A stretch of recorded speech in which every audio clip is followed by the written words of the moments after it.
Boruto power scaling has been all over the place, with power scalers often disregarding the narrative and lore.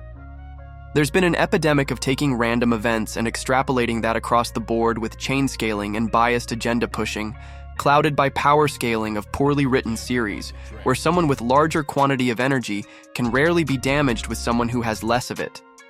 Determining a victor in Naruto isn't mainly based on quantity of chakra they possess, but strategy, abilities, and circumstances. A character with lower overall power in Naruto can very well damage someone stronger. I'm not a power scaler, but I will try and rank Boruto characters, present the established scaling, and give you an approximate standing of characters' power levels, mainly from lore perspective, relying on statements, with a sprinkle of my own bias and interpretation. Starting off at the manga beginning, we have Momoshiki and Kinshiki. Sasuke has been said to be able to take on Kaguya-level threat alone. Going off the Otsutsuki tablets, Kaguya is equal in rank to Kinshiki. So, Sasuke and Naruto, his equal, are above Kinshiki. Momoshiki, as a higher-ranked member in the pair, is above Kinshiki, and Naruto and Sasuke could contend with him alone.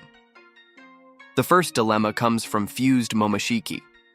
Combination of anime, manga, and promotional material, and being presented as a threat greater than Kaguya even before absorbing Kinshiki, I would say fused Momoshiki is narratively a bit above Sasuke and Naruto individually, even though they faced him low on chakra. The next group in question are Kara members. Strongest is undoubtedly Jigen, followed by limiters Code, Boro, and Delta, though their placement could be disputed. Kashin Koji should be somewhere close to limiters Code. Naruto is stronger than Delta, but there is a contentious statement of limiters Code thinking he could take on Naruto or Sasuke. I disagree due to his character, and would still put Naruto and Sasuke above, but it should be close. Either way, they're all below Jigen, and they're all way below Ishiki. Ishiki took on Naruto and Sasuke with low difficulty, and was only bested by Baryon Mode Naruto, clearly establishing the strongest two so far. After Ishiki's defeat, Limited Code went after Kawaki but got manhandled by Boroshiki and Kawashiki. Where exactly this places them is hard to say as their link to Jigen is unknown. They could be above Jigen or below Naruto and Sasuke, both somewhat relative to each other. Following his humble defeat, Code had his limiters removed and established stronger than Jigen but weaker than Ishiki. At the same time, he was easily defeated by Demon, who was only ever stated above Jigen. These are pretty much all confirmed links in the first part of Boruto, so let's visualize them on a tier list and justify their placement before moving on to 2 Blue Vortex. In S tier, we have Baryon Mode Naruto and Ishiki. Next up, we have Demon. We will put him in A tier, as he was only ever stated above Jigen, not Ishiki. But he did easily defeat No Limiters Code. We are putting No Limiters Code in B tier, stated stronger than Jigen, but bested by Demon. Going by the same statement, I'm putting Jigen behind Code, but above Naruto and Sasuke as he won, taking them on at the same time. For the less exact placement, we have fused Momoshiki. Naruto and Sasuke did win against him, but they had help and would likely lose individually. I'm putting fused Momoshiki behind Jigen, but above Naruto and Sasuke, which will be the first entry in the C tier. Where they lost together against Jigen and are individually weaker than fused Momoshiki, they bested base Momoshiki and would also likely do that individually, so for that reason, Momoshiki is placed in the same tier, but behind them. Following Momoshiki placement, we have Boroshiki and Kawashiki. This is probably the most difficult placement. They are stronger than Limited Code, but their high end is debatable. I will place them below Momoshiki because Boruto arguably has a weaker body and lacks dojutsu, where Kawaki's dojutsu and other abilities likely weren't fully developed either. They earn the first spot in D tier, where the Limiters Code who lost to them is earning first spot in E tier, despite the statement of his supposed relativity to Naruto and Sasuke. Spoilers, his placement also serves to better distribute other characters. Now the rest of the cast is a toss-up. Let's just go on and say Kashin Koji is somewhat relative to Code, so he should be placed in the same tier. Boro and Delta were stated to be below Code, so they earn a place in the F tier. Placement of Kinshiki is very questionable. He isn't on pair with other Otsutsuki, but it did take 5 Kages to defeat him and he did clash with Sasuke. Limited Code believed he could contend with Sasuke, so let's put Kinshiki in the same tier as Limited Code and Kashin Koji, but behind them. Moving on to 2 Blue Vortex, where the real contention starts.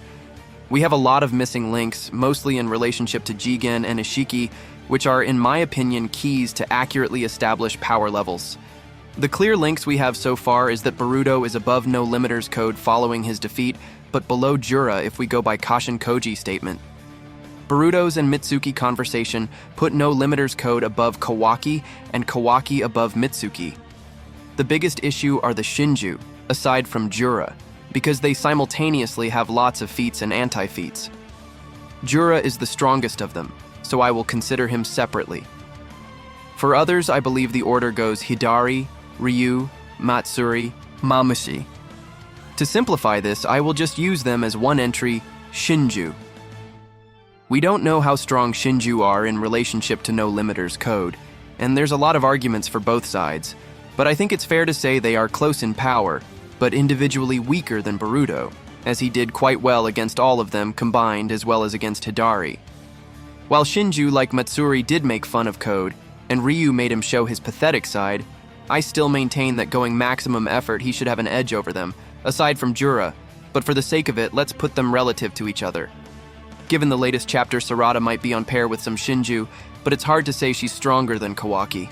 Demon and Kashin Koji haven't done anything in 2 Blue Vortex so far, so their ranking will remain unchanged even though they likely grew stronger. We don't know the extent of Gaara's growth either. Combining 2 Blue Vortex characters into our tier list is hard, but let's see what we can do. First, due to Kashin Koji's statement, we can assume Jura is the strongest, and he is stronger than NL Code, but we don't have a link between Jura and Ishiki. So Jura is going into S tier, but his placement in it is unknown. Just from lore perspective, with Ishiki being a high-ranked Otsutsuki and Jura being the reincarnation of Jubi, I would place him below Ishiki. Boruto easily defeated No Limiters Code, held his own against all Shinju combined, and did defeat Hidari. But given the same Koji statement, he will be placed below Jura in the A rank next to Demon. Moving on to Shinju, they might have a lot of individual variation, so I'll rank them on high, realistic, and low scale collectively. On the high end, they should be above No Limiters Code, but below Boruto, earning them a place as the number 1 in B tier. Realistically, and on average, I think they are a bit below No Limiters Code, but how that puts them in relationship to Jigen, Momoshiki, Naruto, and Sasuke are up for debate, and they could fit anywhere. For now, I will put them just behind Momoshiki at the end of C tier, where the low scale will put them somewhere in the D tier. Now we get to a real mess of the placements. Starting with Kawaki, he has pretty much no feats, his offensive power was limited, and we haven't seen Kawashiki yet. He lost to Jura, Boruto, got put to sleep by Mitsuki, is implied below No Limiters Code, but was stated above Mitsuki. For a combination of those reasons, he is earning his spot between average and low level of Shinju placement at the end of C rank. As Kawaki was stated above Mitsuki, that earns Mitsuki a spot in D tier. Taking on Matsuri and Ryu was a 5-man team, and they did get pressed a lot. I would say that he should be placed just behind the low tier of Shinju. The situation is a bit different for Sarada and Konohamaru. They both have feats against Hidari, especially Sarada and Ryu and Matsuri respectively. Sarada Mangekyu might put her above Ryu, where Konohamaru is being placed behind them, as he failed to finish off Matsuri with an off-guard attack. This earns Sarada a spot just above the low-ranking Shinju at the top of D rank, and Konohamaru just behind them. Both Shinju and Team 7, as of now, have their feats and anti-feats all over the place, so any placement of them is ambiguous. Looking at this tier list, the most debatable placements are in C and D tier. Power differences are also a lot smaller in the lower tiers. None of this is set in stone and is just my best interpretation. When story evolves and more power links between characters are established, from statements to individual feats, the tier list will surely change, and I will update it and my logic accordingly.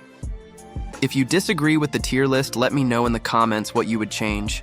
I would appreciate if you would provide the range for a character, who is the strongest characters they undoubtedly scale above and below, preferably based on valid statements.